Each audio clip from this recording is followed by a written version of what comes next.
In this video, we will explain how to measure skin folds, as well as to determine the amount of subcutaneous fat within the body using 4 equations.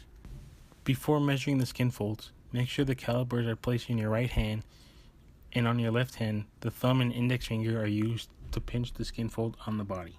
Place the calipers halfway between the crest and the base and take readings between 1 to 2 seconds.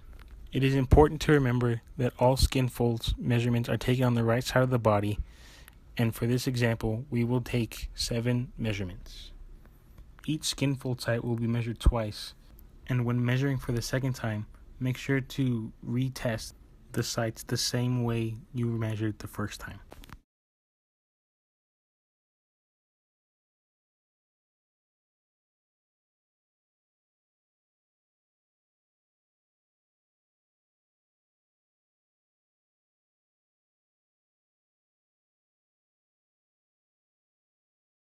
To measure the triceps, mark on the posterior line of the upper arm, halfway between the acromion and olecranon processes, with the arm held freely to the side of the body.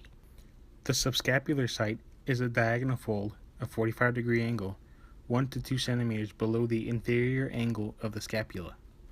The suprailiac is a diagonal fold, in line with the natural angle of the iliac crest, taken in the anterior axillary line immediately superior to the iliac crest.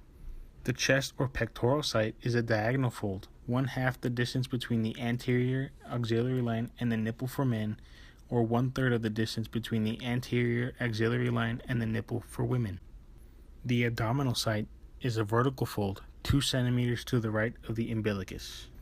The mid-axillary site is a vertical fold on the mid-axillary line at the level of the xiphoid process of the sternum.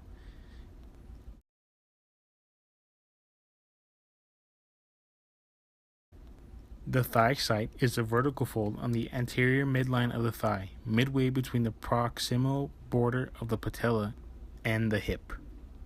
In order to determine body fat percentage, we must first calculate body density. There are 2 equations to calculate body density, one for men and one for women. Once body density has been calculated, you can take that number and plug it into either the Broszek or the Siri equations to calculate percentage of body fat.